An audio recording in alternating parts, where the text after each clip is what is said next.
Under the scorching sun in a golf course parking lot, Elijah Brooks, a poor young man just off a night shift, discovered a woman motionless inside a locked Tesla, her lips paling in the 46-degree heat. He called 911 and begged for help, but met only indifference. With her breathing fading, Elijah smashed the window with a rock and pulled her out to save her life, only to be handcuffed minutes later, filmed like a criminal. He had no idea that this split-second decision would destroy his old life and change both their fates forever. The asphalt was hot enough to fry an egg. Phoenix in July, 116 degrees, the kind of heat that made your lungs burn just breathing. Elijah Brooks sat on the curb, hands cuffed behind his back, watching his entire life collapse in real time. In front of him, a white Tesla with a shattered window. Glass glittering on the pavement like diamonds. 2 cop cars, lights spinning red and blue, a crowd of maybe 20 people, all with their phones out, all recording. A woman in tennis whites was live streaming, her voice rising above the chaos. "Oh my God, they got him. They actually caught him." Another voice, male, angry he was trying to steal it.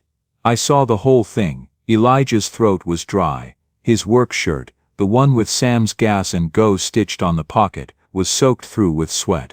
Or maybe fear. Hard to tell the difference anymore. He looked at the officer standing over him. Young guy, maybe 30, hand resting on his belt like he was waiting for Elijah to try something. "Sir," Elijah said, his voice steady even though his heart was hammering. "Sir, I need you to listen." "Save it," the cop said. "There's a woman, she was inside the car. She wasn't moving. I had to," I said. "Save it." The crowd was getting louder. Someone shouted, "He broke into a car at Desert Palms." What's wrong with people? Elijah closed his eyes, breathed, opened them. The ambulance was there now, parked at an angle, EMTs moving fast. They pulled a stretcher toward the Tesla. A woman, pale, mid-40s, her hair stuck to her face, was being lifted out. She wasn't conscious, wasn't moving at all. One of the paramedics was checking her pulse, calling something out to his partner. Elijah felt the handcuffs digging into his wrists. He looked at the woman on the stretcher, then at the cop, then at the phones pointed at him like weapons. The tennis player was still talking to her screen. "This is insane. This is literally happening right now." He could hear the sirens fading as the ambulance pulled away. Could hear the murmur of the crowd. Could hear his own breathing too loud in his ears. And then, cutting through everything, his own voice, quiet, steady, almost like he was talking to himself. "If I didn't do it," he said, "she'd be dead." Nobody was listening. Elijah had learned a long time ago that life wasn't fair. You didn't get to complain. You didn't get second chances. You got up, you worked, you kept your head down, and if you were lucky you made it to tomorrow without something breaking. That was the deal. 21 years old and he already knew it by heart.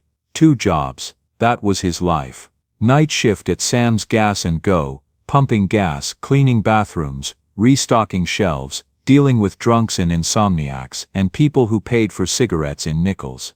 Then if he was lucky, 4 hours of sleep before the alarm went off and he dragged himself to the Amazon warehouse, lifting boxes, scanning codes, walking 12 miles a day on concrete floors that made his knees ache. Every day.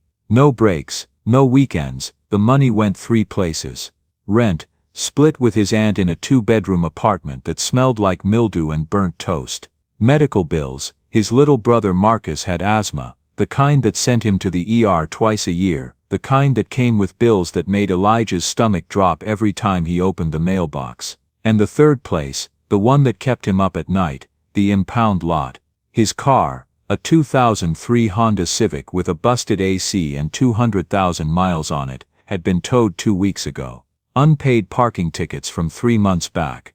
Late fees stacking up like dominoes. He had until Friday to come up with $600 or they'd sell it at auction. No car meant no job. No job meant no rent. No rent meant the street. It was that simple, that brutal. He'd grown up in South Phoenix, the part of town where the streetlights didn't always work and the grocery store was a 7-Eleven. His mom had raised him and Marcus on her own, cleaning houses during the day, waiting tables at night. She used to tell him, "Baby, you got to work twice as hard just to get half as far. That's the world we live in." She died when he was 17. Heart attack. No insurance. They'd buried her in a dress she would have hated because it was the only one they could afford. Elijah remembered standing at her graveside, his aunt's hand on his shoulder, Marcus crying beside him. He remembered thinking, I can't fall apart. Not now. Not ever, because if I do, Marcus has nobody. So he didn't. He got his GED. He got jobs. Plural.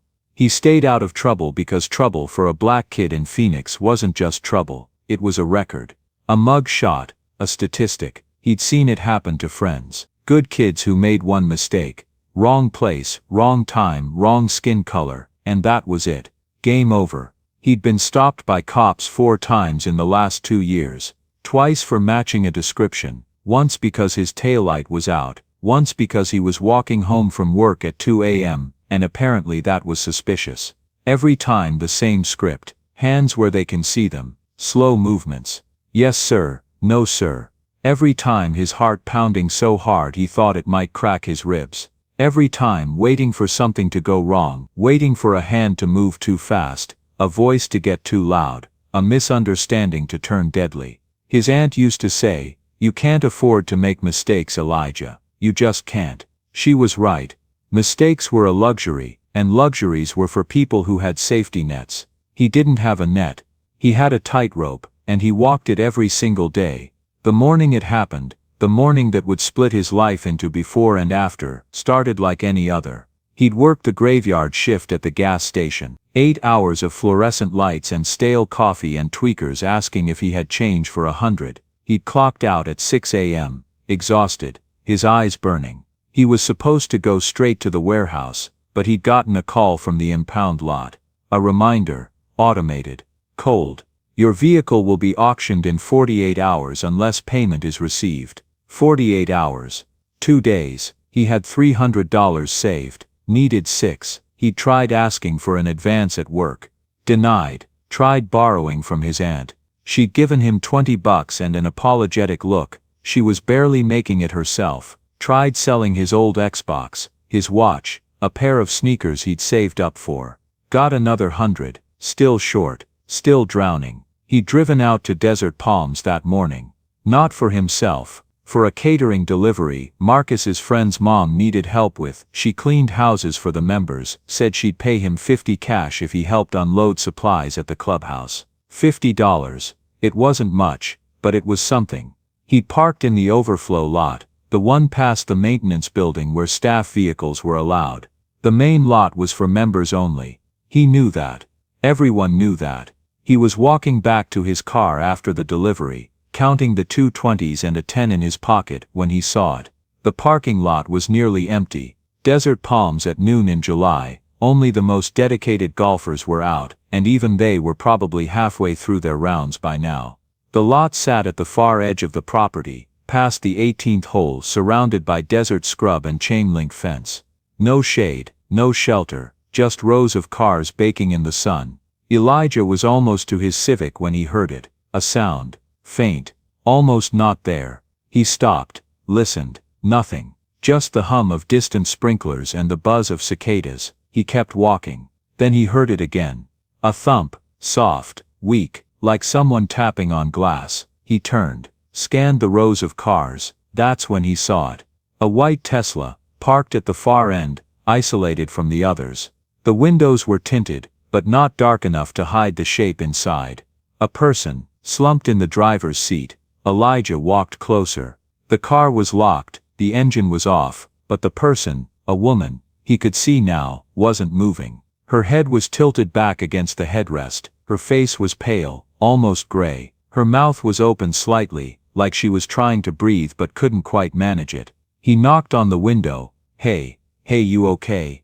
No response. He tried the door handle. Locked. He knocked again, harder this time. Ma'am, can you hear me? Still nothing. But then he saw her hand. It was resting on her lap, fingers curled around something. Papers, legal looking. And next to her, on the passenger seat, a prescription bottle, orange.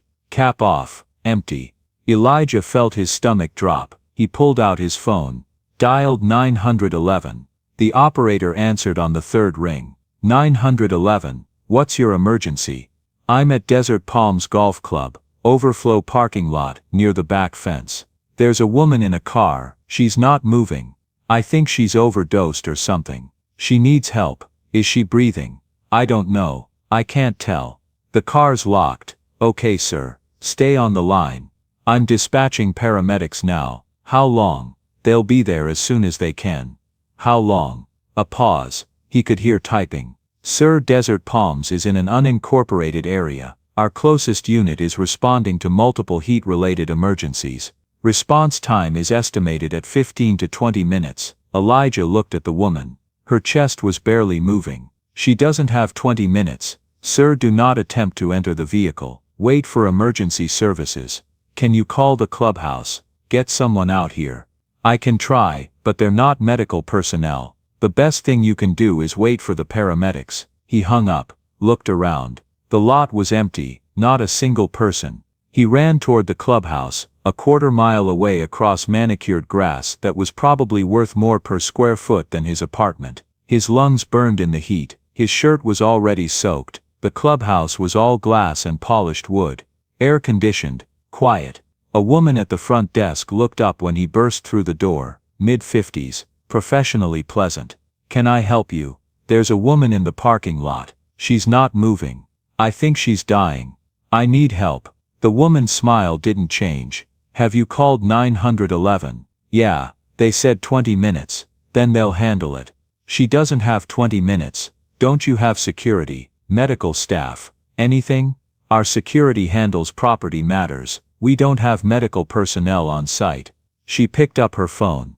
I can call our head of security. Do it, now. She dialed, spoke quietly, hung up. He'll be there in a few minutes. Elijah ran back. The woman in the car hadn't moved. Her lips were turning blue. He pressed his face against the glass. Her chest was still moving, but barely. Shallow, fading. A golf cart pulled up. A man in a khaki uniform climbed out, late 40s. Name tag said J. Peterson. Security. He looked at the Tesla, then at Elijah. What's the problem? There's a woman inside. She's not breathing right. We need to get her out. Peterson walked to the car, peered through the window. Jesus. Okay. Did you call 911? Yeah. 20 minutes. All right. Let me get some tools. We don't have time. I'm not authorized to damage member property. She's dying. I understand that, but I could lose my job. Elijah stared at him. So could I. But at least we'd be alive to look for new ones. Peterson hesitated, looked at the woman, looked at Elijah. I'm sorry, I can't. He got back in his golf cart, drove away. Elijah stood there, alone, the woman in the car, dying. The ambulance 15 minutes away, maybe more. The security guard gone, the clubhouse empty, nobody coming. He thought about his mom, the heart attack, the way she'd called 911 herself, gasping, begging them to hurry, the way they'd arrived too late, the way he'd found out afterward that if they'd been 5 minutes faster she might have made it. He thought about Marcus, the nights when he couldn't breathe, the panic in his eyes, the way Elijah had driven him to the ER doing 80 in a 40 zone because every second mattered. He thought about Peterson. I could lose my job. He looked around the parking lot, found a landscaping rock near the fence, heavy, rough, walked back to the Tesla, took a breath. I'm sorry, he said to the woman, to himself, to whoever was listening. He swung the rock, the window shattered, alarm screamed. He reached through the broken glass, unlocked the door, pulled it open. The woman's head lolled to the side. He checked her pulse, faint, thread thin. He tilted her head back, made sure her airway was clear, dragged her out of the car and onto the burning asphalt, started chest compressions. 1, 2, 3, 4. Someone was shouting. He didn't look up, just kept going. 15, 16, 17. More voices, running footsteps. What the hell are you doing? 23, 25. Somebody call the cops. 30. He gave her 2 breaths. Went back to compressions. His arms were burning. His hands were shaking. He didn't stop. And then finally, she gasped, coughed. Her eyes fluttered open, unfocused, confused.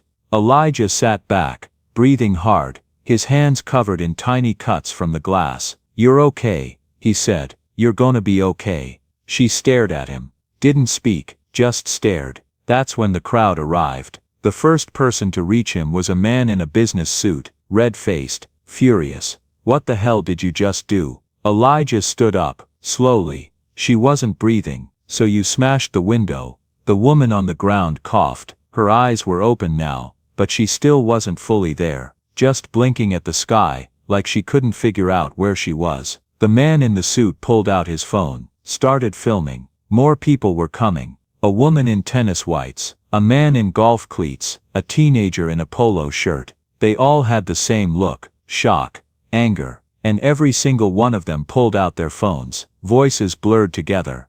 He broke into her car. I saw it happen, right here at Desert Palms. Nobody was asking if she was breathing. Nobody was asking why. Elijah looked around. Everyone was staring at him, not at the woman on the ground, at him. Sirens, close now, getting closer. Elijah stayed where he was, hands at his sides, visible, unthreatening. The way he'd been taught. 2 cop cars pulled up. 4 officers got out. One of them walked straight to Elijah. Hands behind your back. Wait, hands behind your back, now. Elijah did as he was told. The cuffs were cold, tight. The officer turned him around, walked him to the curb, made him sit. The other officers were talking to the crowd. Elijah could hear pieces of it. Smashed the window, probably trying to steal.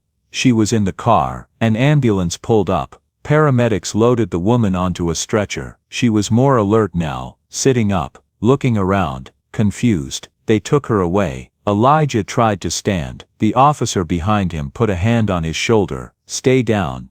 I need to tell you something. You'll get your chance. She was dying. I called 911. They said, I said you'll get your chance. The phones were still out, still recording. Elijah could see himself in the screen of the suit guy's phone. A black kid in a gas station uniform, sitting on a curb, in handcuffs. That's what they were seeing. That's what they were filming. One of the officers walked over, crouched down in front of Elijah. Older guy, graying hair. What's your name? Elijah Brooks. You want to tell me what happened? Elijah told him, all of it. The woman, the 911 call, the clubhouse, the security guard, the window, the CP, everything. The officer listened, didn't interrupt, didn't write anything down. When Elijah finished, the officer stood up. We're gonna need to take you in for questioning. Am I being arrested? Not yet, but we need to sort this out. They put him in the back of the car. Elijah watched through the window as the parking lot disappeared, watched the shattered glass glittering on the pavement, watched the phone still pointed at the empty space where he'd been sitting. His phone buzzed. A text from the warehouse. Where are you? He didn't answer. Looked down at his hands, saw the cuts from the glass, saw the blood dried on his knuckles. The ambulance was already gone. The woman was already gone. All that was left was the broken window and the video and the crowd still talking about what they'd seen, what they thought they'd seen. The police car door closed. The lock clicked, and Elijah sat in the back seat, watching his entire life drive away in the opposite direction. The police station smelled like burnt coffee and industrial cleaner. Elijah sat in a small room with white walls and a table that was bolted to the floor. They'd taken his cuffs off but told him to wait. So he waited. 1 hour, then 2. He kept checking his phone. The warehouse had called 3 times. He'd sent a text, family emergency, will explain. No response. Finally a detective came in. Woman maybe 40, sharp eyes, a folder in her hand. She sat down across from him, opened the folder, didn't smile. Mr. Brooks, I'm Detective Yates. I've been reviewing your case. Okay. You broke into a vehicle belonging to Evelyn Wright, caused approximately $4,000 in damage. Is that correct? I broke the window. Yeah. But and you admit to removing Miss Wright from the vehicle without her consent. She wasn't conscious. She was dying. Were you aware that Miss Wright is the CEO of Wright Technologies, that the vehicle you damaged is registered to her personally? Elijah blinked. No, I didn't know who she was. I just saw someone who needed help. Detective Yates wrote something down. We've reviewed security footage from the golf club. We've also spoken to witnesses. Then you know I'm telling the truth. What I know is that you destroyed private property. Whether your intentions were good, doesn't change that fact. Elijah felt his jaw tighten. So what happens now? That depends. Miss Wright is at the hospital, she's stable. When she's able to give a statement, we'll determine whether she wants to pursue charges. Pursue charges: destruction of property, unlawful entry to a vehicle, unlawful entry. I saved her life. You damaged property that wasn't yours. That's a crime. Even with good intentions. Elijah stared at her, couldn't find words, didn't try. Detective Yates closed the folder. You're free to go, but don't leave town. We'll be in touch. He walked out into the afternoon heat. His phone was dead. He didn't have a charger, didn't have a car. The bus ride back took an hour and 10 minutes. By the time he got to the impound lot, it was after 3. His Civic was still there. For now, the clerk at the window told him he had 2 days left. His phone buzzed. Last bit of battery. A text from his boss at the warehouse. You're on final warning. One more unexcused absence and you're terminated. Not fired, terminated. Like he was a contract, not a person. He walked 5 miles home in 110-degree heat. By the time he got to the apartment, his shirt was soaked through and his head was pounding. His aunt was in the kitchen, cooking rice. She took one look at him and knew. What happened? He told her. She listened, didn't say anything until he was finished. Then she just sighed. Elijah, I know, you got a good heart, but you can't save everybody. I had to try. She shook her head. And now what? You got one more strike at work. Car's about to be auctioned. How you gonna help Marcus if you can't help yourself? He didn't have an answer. That night, he lay in bed staring at the ceiling. His phone was charging on the floor. When it finally turned on, it exploded. Texts, calls, notifications. He opened Instagram. His face was everywhere. Someone had posted the video from the parking lot. It had 15,000 views. The comments were a war zone. This man is a hero. He broke into someone's car. That's a crime. He saved her life. What's wrong with you people? How do we know he wasn't trying to rob her? Look at what he's wearing. Probably some worker trying to steal from members. You're disgusting. He turned off his phone, closed his eyes, tried to sleep, couldn't. The next morning, his aunt found him sitting at the kitchen table. She poured coffee, sat down across from him. You got a shift today? Yeah, in an hour. You gonna make it? I have to. He made it, barely. Showed up 10 minutes late. His supervisor pulled him aside. Brooks, this is your final warning. You understand? Yes, sir. I don't care what happened yesterday. I don't care if it's on the news. You miss one more shift, you're done. I understand. He worked 8 hours, lifted boxes, scanned codes, kept his head down. At lunch, a coworker showed him his phone. The video had gone viral. 30,000 views, then 50. Someone had identified the woman. Evelyn Wright, CEO, Billionaire. By evening it was national news. Marcus came home from school, dropped his backpack, looked at Elijah. Kids were talking about you. What they say? That you're famous, that you're on TV. He paused. Some kids said you're gonna go to jail. I'm not going to jail, you promise? Elijah wanted to tell his brother that everything would be okay, that this was just a rough patch, that they'd get through it like they always did. But he couldn't lie. I hope not.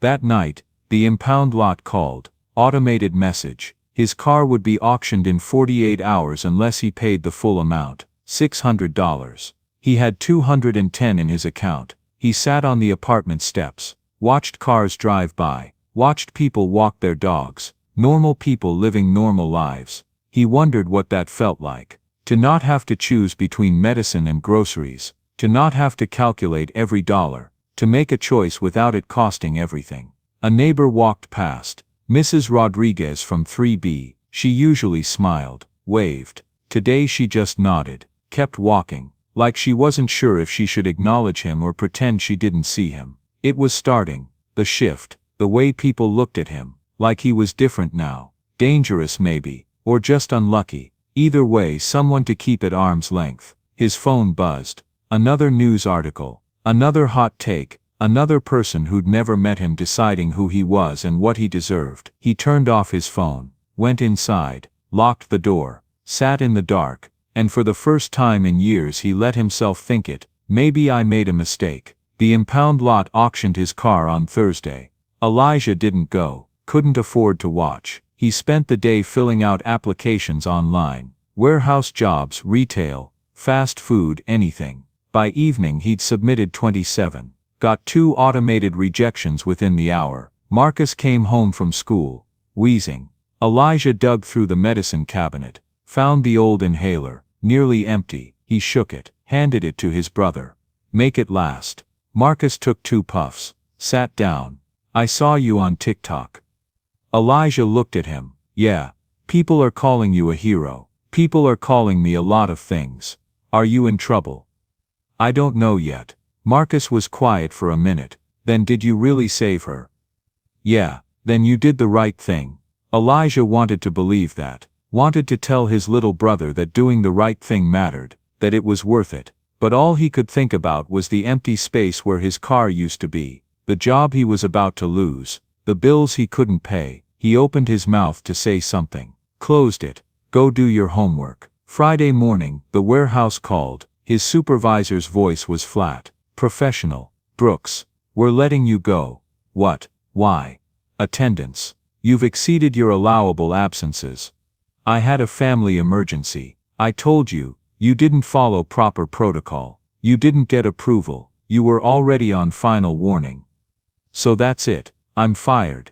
Your termination is effective immediately. You can pick up your final check next Friday. The line went dead. Elijah sat there, phone in his hand, staring at nothing. His aunt came out of the kitchen. What happened?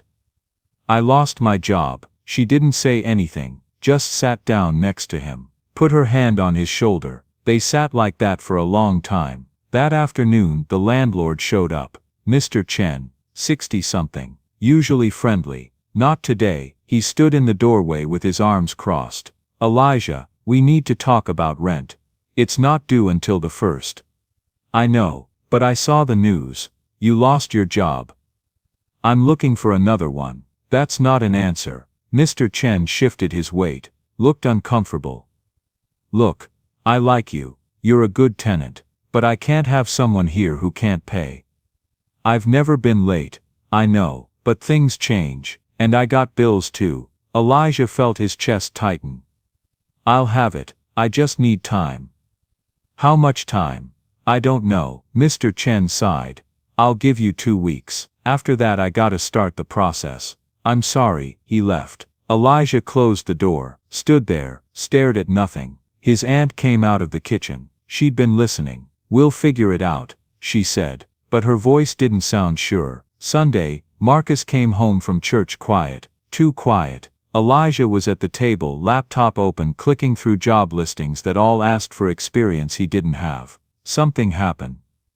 Marcus shrugged. Talk to me. Kids at church were asking about you.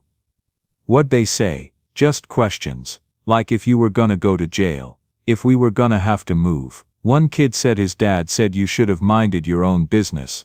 Elijah closed the laptop. What'd you tell them? That you did the right thing. You believe that? Marcus looked at him. 14 years old, old enough to understand that right and wrong didn't always make sense. I don't know. You saved her, but now everything's messed up. Yeah, so what was the point? Elijah didn't have an answer. Not one that would satisfy a kid. Not one that would satisfy himself. Monday he walked to the grocery store, bought the cheapest things he could find. Rice, beans, eggs. At the register his card declined. He tried again, declined. The cashier looked at him with pity. You got another card?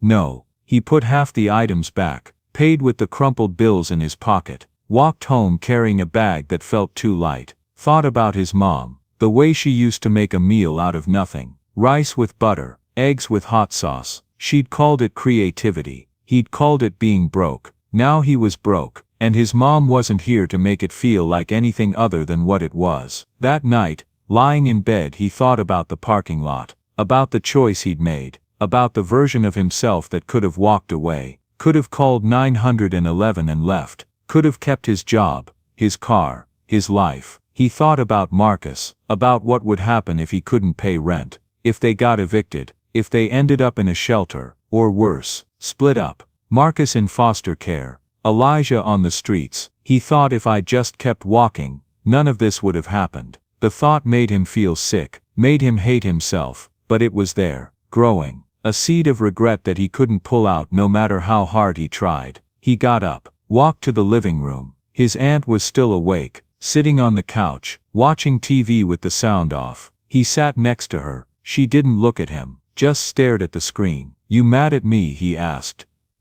"No. You sure?" She finally turned. Her face was tired, worn.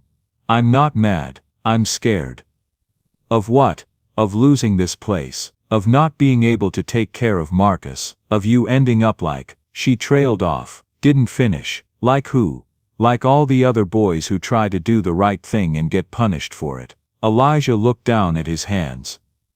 "I had to help her." "Did you?" "What? Did you have to? Or did you want to feel like a hero?" The words hit like a slap. He stared at her. "You think that's what this was? Me trying to be a hero?" "I think you're a good kid with a good heart, but good hearts don't pay rent. They don't keep the lights on. They don't keep Marcus out of the hospital." Her voice cracked. "You got responsibilities, Elijah. To this family. To yourself. You can't save everybody. And you shouldn't try." "So I should have let her die." "I didn't say that." "That's what you're saying." She shook her head.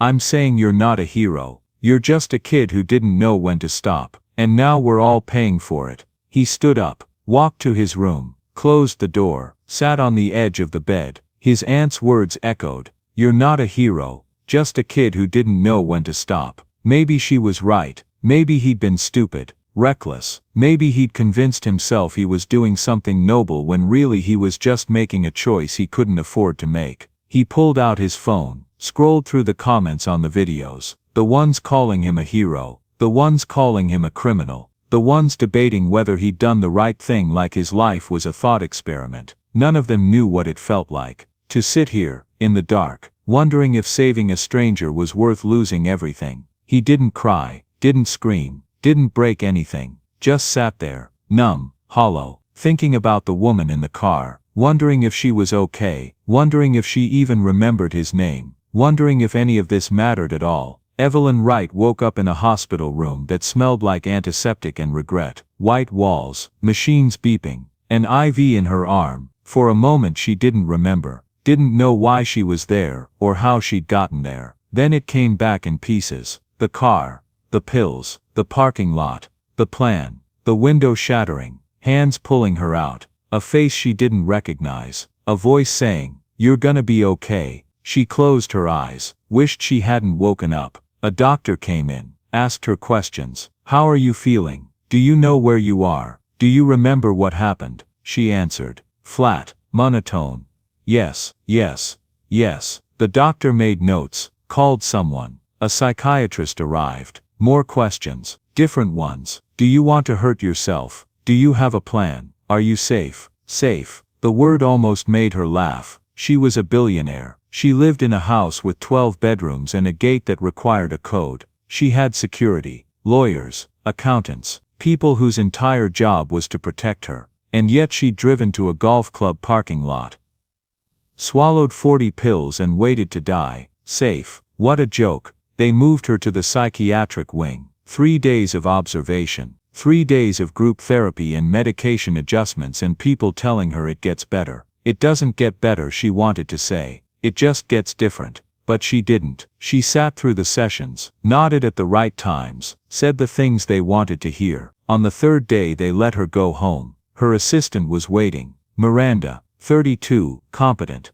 professional. She handed Evelyn a tablet. "You need to see this." Evelyn scrolled. News articles, social media posts, her name, her face and his. Elijah Brooks, 21, gas station worker, saved her life, lost his job, lost his car, facing possible charges. The internet had decided he was a hero. The police weren't sure. Evelyn read it all, every word, every comment, every hot take. And when she was done she handed the tablet back. "I want to meet him. Are you sure that set it up?" They met at a coffee shop in downtown Phoenix. Neutral ground, public. Evelyn's lawyer had advised against it. Too much liability, he'd said. Too much risk. But she'd insisted. She owed him that much. At least, Elijah arrived on a bus. No car. She watched him walk in, tall, lean, exhausted. He didn't sit down right away, just stood there, arms crossed, looking at her like she was a stranger, which she supposed she was. "Thank you for coming," she said.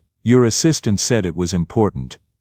"It is. I wanted to thank you for what you did." He didn't say anything. "You saved my life," she continued. "And I know it cost you your job, your car. I want to make it right. Make it right." He repeated the words like they tasted bad. "How?" "I can pay for the car, help you find a new job, cover any legal fees." "You think this is about money, isn't it?" He laughed, sharp, bitter. "You don't get it. You really don't. Then help me understand. I spent the last 3 years working 2 jobs, sleeping 4 hours a night, trying to keep my head above water, and I was almost there, almost. Then I saw you in that car and I had a choice, walk away or help. I helped. And now I've got nothing. No job, no car, no way to pay rent. My little brother needs medicine and I can't afford it. But hey, at least you're alive, right? At least you get to go home to your mansion and your fancy life and feel grateful. That's great. I'm so happy for you." Evelyn felt the words like slaps. She opened her mouth, closed it. "I didn't ask you to save me." "I know. I didn't want to be saved. I know that too." They stared at each other. The silence was heavy, accusatory. Finally Evelyn said, "Then why did you do it?" "Because I couldn't walk away. Because I saw someone dying and I couldn't just leave them there. Even if they wanted to die, even if it ruined me, I couldn't." "So you're angry?" "Yeah, I'm angry. I did the right thing and it destroyed my life. And you're sitting here offering me money like that fixes it. Like you can just write a check and we're even. What do you want from me?" "I don't know." His voice rose, cracked. "I don't know. I don't want your money. I don't want your pity. I just want my life back. But I can't have that, so I don't know." Evelyn felt something crack inside her chest. Guilt, shame, something worse. "You should have left me there." "Maybe. I wanted to die." "I know." "Do you know why?" Elijah didn't answer. Evelyn looked down at her hands. "I built a company from nothing. 10 years, 80-hour weeks. I made billions, changed industries, put my name on buildings, and I woke up every morning wishing I hadn't. I had everything, and it meant nothing, so I decided to end it. I wrote letters, settled my affairs. I drove to Desert Palms because it was quiet, private. I didn't want anyone to find me too fast. I took the pills and I waited. And then you broke the window." "I'm sorry," Elijah said, and he sounded like he meant it.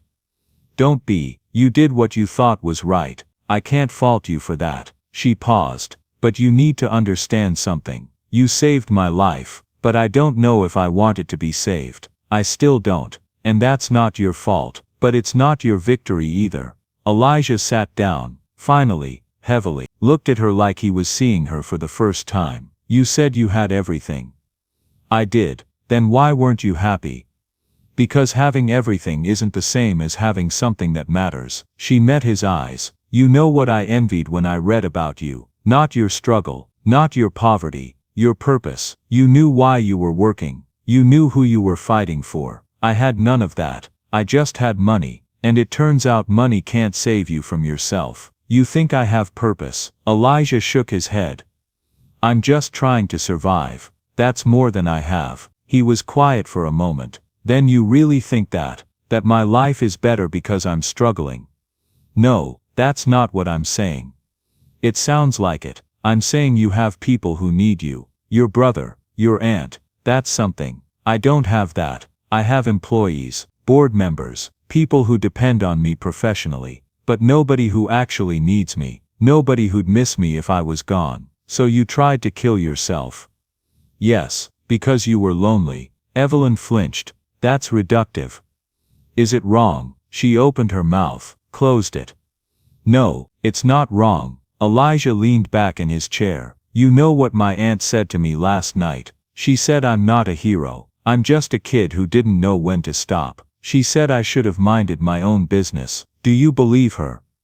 "I don't know. Part of me thinks she's right. Part of me thinks I did the only thing I could do." He looked at Evelyn. "Did I save you, or did I just delay it?" The question hung between them, raw, honest. Evelyn didn't have an answer, not one that would make either of them feel better. "I don't know," she said finally. "I'm in therapy, I'm on medication, I'm trying. But some days I wake up and I still don't want to be here. Some days I think about driving back to that parking lot and finishing what I started. And other days I think about you, about what it cost you to pull me out of that car, about the fact that someone cared enough to break a window even though it ruined them. And I think maybe that means something. Maybe it means I should try harder." She paused. "But I don't know if that's enough."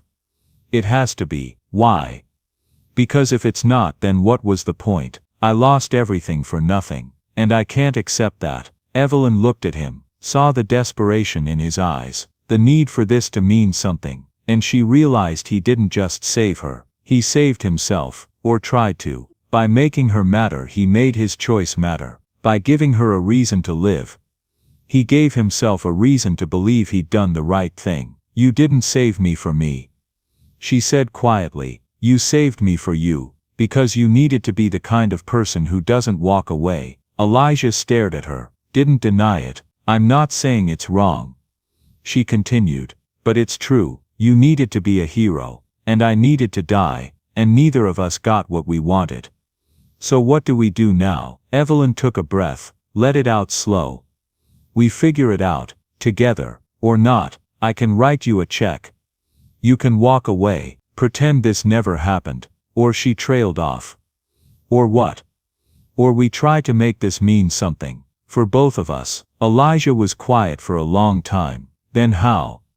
"I don't know yet, but I'm willing to find out, if you are." He looked at her, at the woman he'd saved, the woman who didn't want to be saved, the woman who might never be okay, and he thought about his aunt's words, about being a kid who didn't know when to stop, about all the reasons he should walk away, and then he thought about Marcus, about his mom, about the kind of person he wanted to be. "Okay," he said, "let's find out." Elijah didn't take the money, not at first. Pride, maybe, or fear, or the nagging voice in his head that said people like him didn't get second chances. They got traps disguised as opportunities. But Evelyn didn't offer cash. She offered something harder to refuse, a job. Not some pity position pushing papers in a back office. A real job, learning, growing, building. "I run a foundation," she'd said at their second meeting, this time at a different coffee shop. "It's supposed to help underserved communities, fund education, create opportunities, but honestly, I've been too depressed to run it properly. It's been on autopilot for 2 years. I need someone who actually understands what it's like to be on the other side. Someone who won't sugarcoat things. And you think that's me? I think you're someone who broke a car window to save a stranger. That takes a kind of courage I don't have. So yeah, I think that's you." He'd said yes, not because he trusted her, but because Marcus needed an inhaler and the rent was due, and the alternative was going back to filling out applications that went nowhere. The first month was rough. Evelyn's foundation was headquartered in a downtown office building, glass and steel. The kind of place where everyone wore suits and spoke in acronyms. Elijah showed up in the same khakis he'd worn to the warehouse, felt every stare, every sideways glance. He was assigned a desk, a computer, a mentor named Karen, who explained things in a tone that suggested she thought he was slow. But it wasn't the condescension that got to him. It was the PR. 2 weeks in, Evelyn's assistant asked him to participate in a press release. "Just a photo," Miranda said. "You and Evelyn, in front of the building." The headline writes itself. "Billionaire gives second chance to man who saved her life." Elijah stared at her. "No.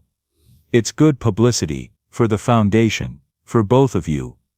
"I'm not doing it." Miranda's smile didn't reach her eyes. "Evelyn thought you'd be on board." Then Evelyn thought wrong. He went to Evelyn's office, didn't knock, just walked in. She was on a call, held up a finger. He waited. When she hung up, he said, "I'm not your redemption story." "Excuse me." "The press release, the photo op. I'm not doing it." Evelyn leaned back in her chair. It's not about redemption. It's about awareness. People need to see what we're trying to do here. What you're trying to do is clean up your image. Rich lady almost dies. Poor black kid saves her. Now she's giving back. It's a great story. Real heartwarming. But I'm not a prop. That's not what this is. Isn't it? He felt his voice rising. Didn't care. You hired me because it looks good. Because you get to say you're helping someone. But what happens when the cameras are gone? When people stop caring? You think I'll still have this job? Evelyn stood up. You think I'm using you? Yeah, I do. She walked to the window, looked out at the city, was quiet for a long time. Then you're right. Elijah blinked. What? Part of why I hired you was optics. I won't lie about that. I needed something to hold on to. Something that made me feel less like a failure. And you were there. You were proof that maybe my life was worth saving after all. She turned to face him. But that's not why you're still here. You're still here because you're good at this. Because you see things I don't. Because you give a damn in a way most people don't. She paused. If you want to quit, quit. I won't stop you. But don't quit because you think you're being used. Quit because you don't believe in the work.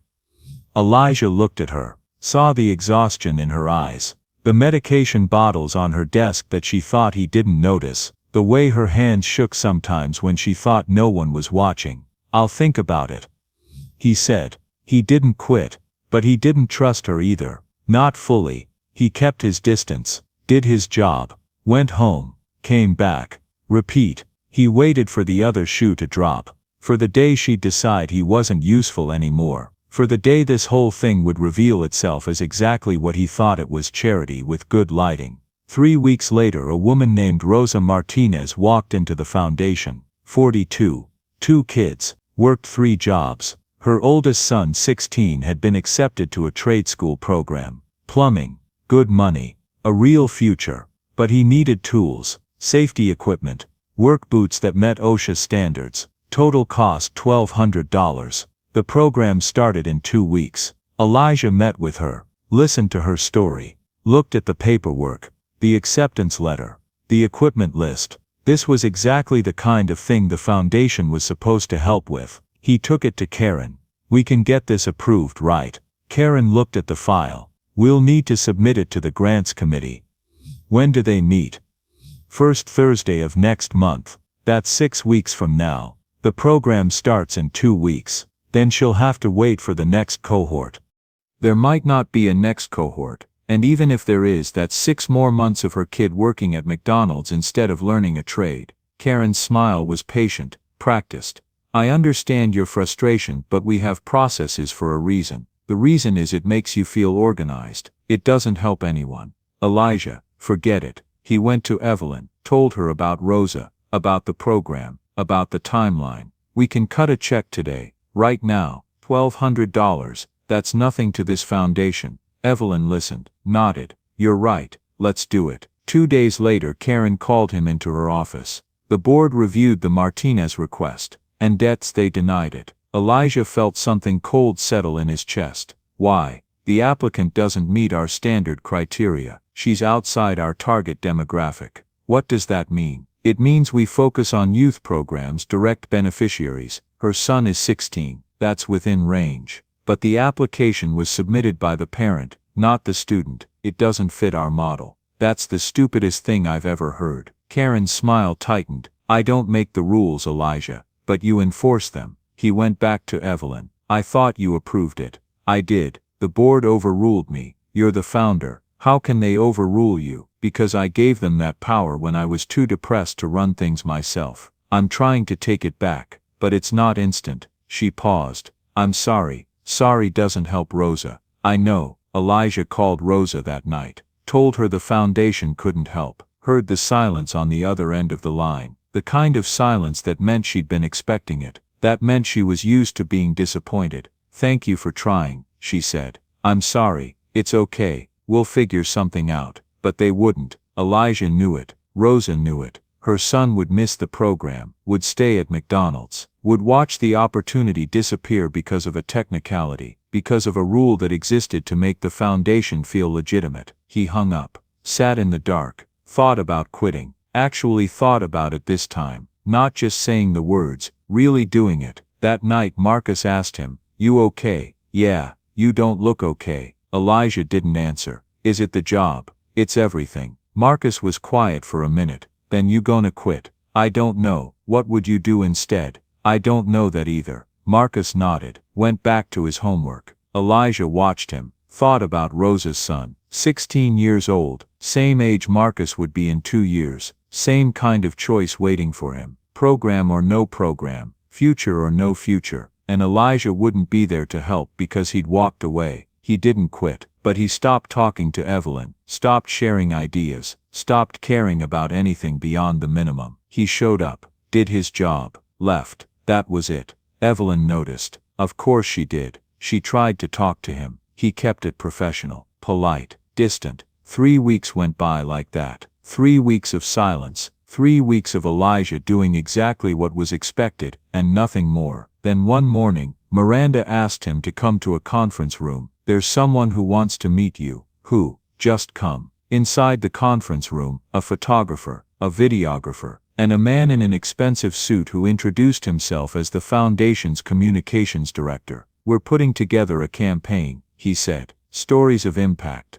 You'd be perfect." Elijah looked at Miranda. "I said no to this. This is different. This isn't about Evelyn. It's about you, your story, how you went from working at a gas station to running programs that change lives." "I don't run programs. I sit at a desk and watch other people say no to families who need help." The communications director smiled like Elijah had made a joke. "That's the kind of authenticity we're looking for. Raw, real, unfiltered." "I'm not doing it." The board approved a bonus, $5,000, just for participating. Elijah felt his jaw tighten. "You're trying to buy me. We're trying to compensate you for your time." "No, you're trying to turn me into a commercial, a before and after photo. Poor black kid saved by rich white woman. Look how far he's come. Isn't that inspiring?" He stood up. "I'm not doing it." "Elijah," I said no. He walked out, found Evelyn in her office. "Did you know about this?" She looked up from her computer.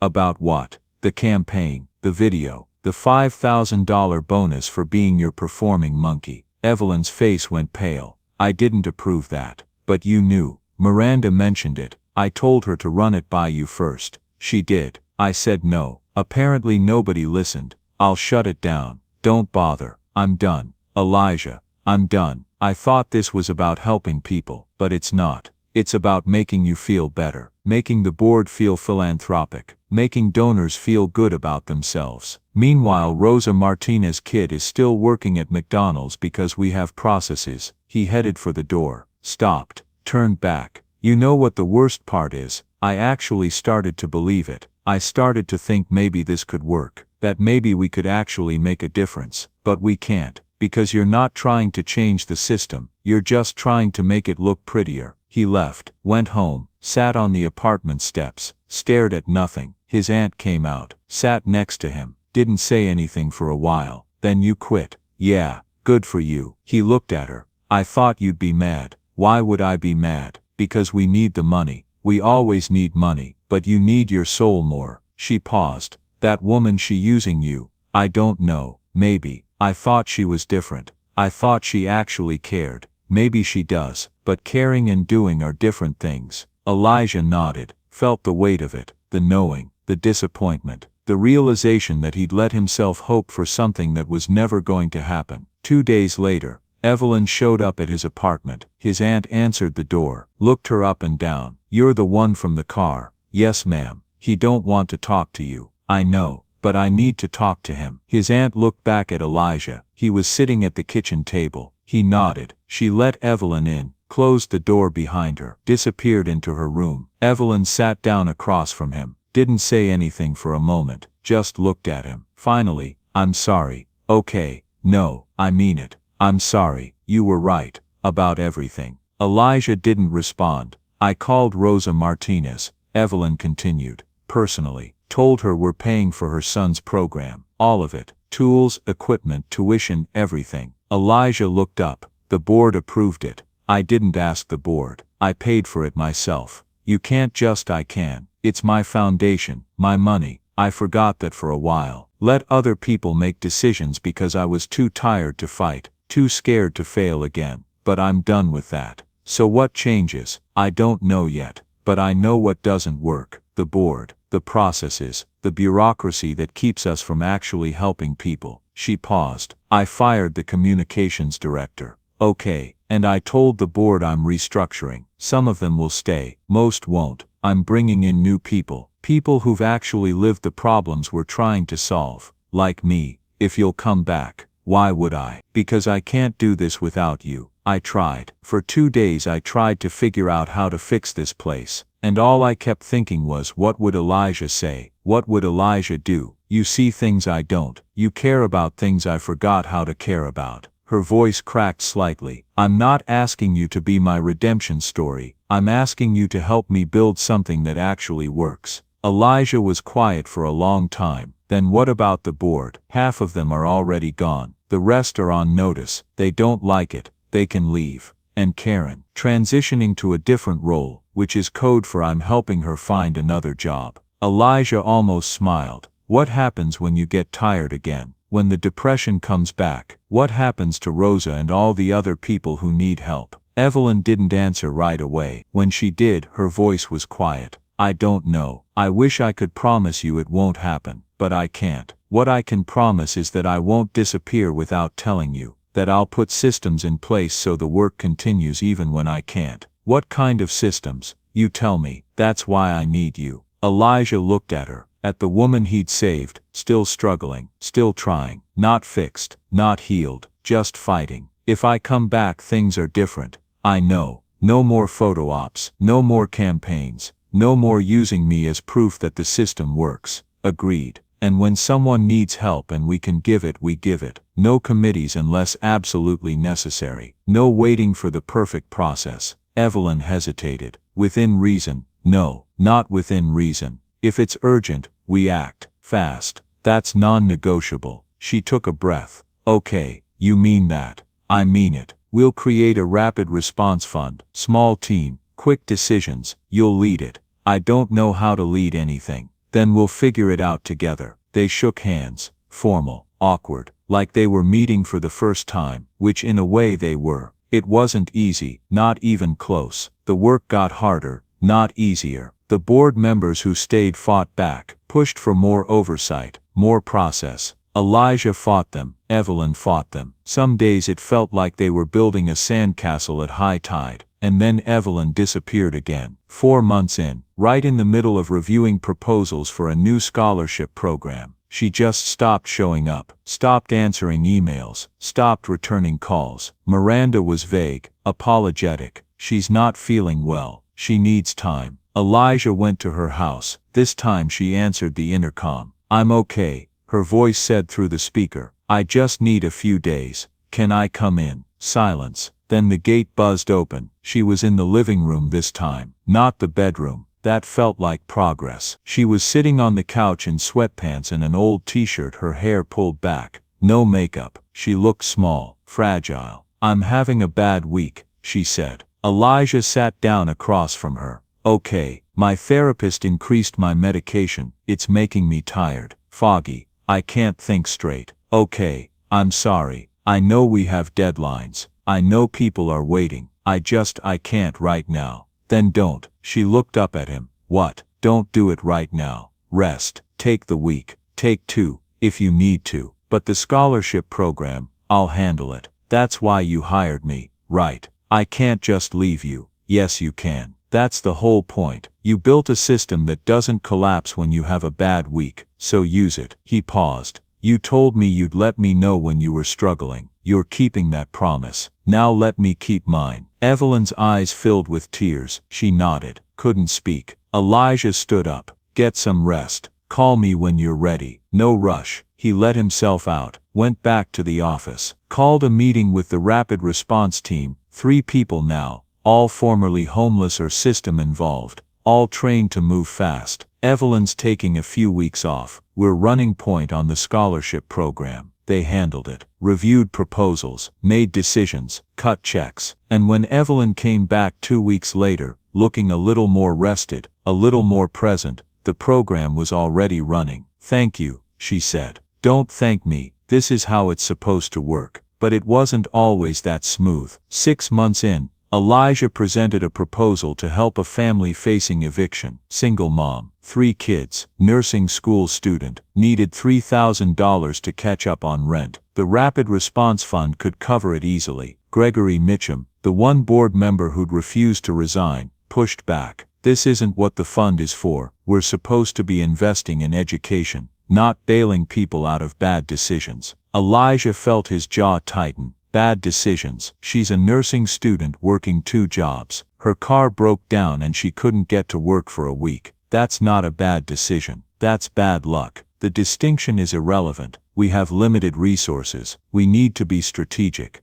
Strategic means helping people before they end up on the street. Because once they're on the street, it costs 10 times more to get them back. That's not our responsibility. Then whose is it? The room went quiet. Elijah could feel everyone watching him, waiting to see what Evelyn would do. She was sitting at the head of the table, her face unreadable. Finally, she spoke. "Approved. We're covering the rent." Gregory's face went red. "Evelyn, I really think—" "I'm not asking for your opinion, Gregory. I'm informing you of my decision." She looked around the table. "Anyone else have concerns?" Nobody spoke. "Good." Meeting adjourned. Gregory resigned the next day. Evelyn didn't try to stop him. The work continued, slowly, messily. Not the way Elijah had imagined when he first walked through those glass doors. Not some feel-good montage of lives transformed and problems solved. Just incremental progress, small wins, families helped, kids given chances. Rosa's son finished his plumbing program,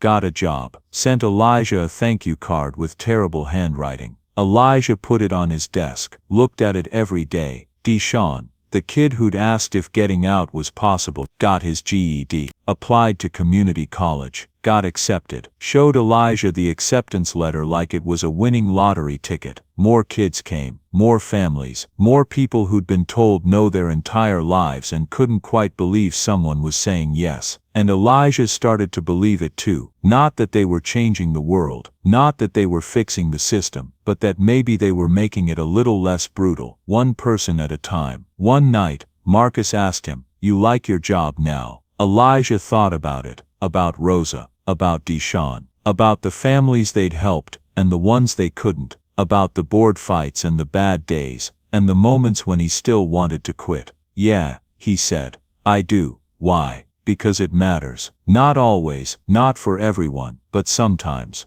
And that's enough." Marcus nodded, went back to his homework, and Elijah sat there thinking about the parking lot, about the choice he'd made, about the window he'd broken. He didn't regret it. Not anymore. Not for a long time now. Because on the other side of that shattered glass wasn't just Evelyn's life, it was his. Different than he'd imagined, harder than he'd hoped, but real, meaningful, his. 3 years later, Elijah stood in front of a building he'd never imagined he'd see. Brick and glass, modern but warm. A sign above the door. Second Chance Initiative. His name was on the plaque, right next to Evelyn's. Inside, 30 young people sat in a workshop, learning trades, getting certifications, being paid to train. No debt, no strings, just a chance. The kind of chance Elijah never got, the kind he was determined to give. Evelyn stood beside him, older now, grayer, but alive, really alive. Not just breathing, living. She still had bad days. Days when she didn't want to get out of bed. Days when the medication wasn't enough and the world felt too heavy. But she showed up anyway, or she didn't,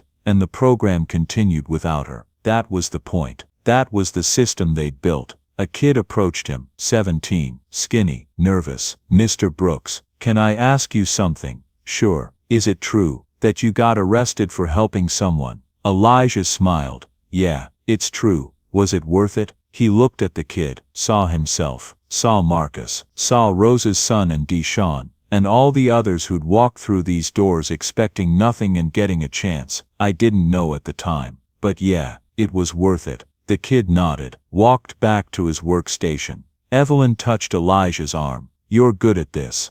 At what? Giving people hope. I'm just telling the truth. Same thing. That night Elijah went home to the apartment he shared with his aunt and Marcus. Different place now, better neighborhood, 2 parking spots, one for his car, a newer Civic, nothing fancy but it ran, and one for Marcus's. His brother had just gotten his license, 17 now, tall, healthy, planning to start community college in the fall. Marcus was at the table doing homework. He looked up when Elijah walked in. How was the opening? Good, really good. Mom would have been proud. Elijah sat down, felt the weight of that. Yeah, she would have. Marcus went back to his homework. Elijah watched him, thought about the choices that led here, the ones that hurt, the ones that healed, the ones that changed everything. He thought about the parking lot at Desert Palms, the woman in the car, the broken glass, the moment he decided that someone else's life mattered more than his own safety. He didn't regret it.